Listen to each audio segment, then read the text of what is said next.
সংসদ সদস্যদের আমদানি করা গাড়িতে 25% আমদানি শুল্ক আরোপ করার পরিকল্পনা রয়েছে। আগামী বাজেটে এই সংক্রান্ত প্রস্তাব করা হতে পারে। এর ফলে সংসদ সদস্যদের শুল্কমুক্ত গাড়ির সুবিধা আর থাকছে না। 36 বছর ধরে সংসদ সদস্যরা এই সুবিধা পেয়ে আসছেন।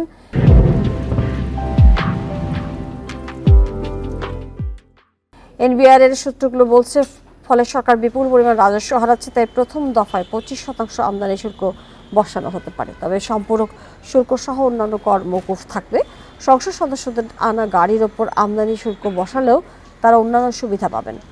আইএমএফ এর শর্তে সংসদ সদস্যদের এইসব সুবিধা কিছুটা প্রত্যাহার করা হচ্ছে বলে জানা গেছে।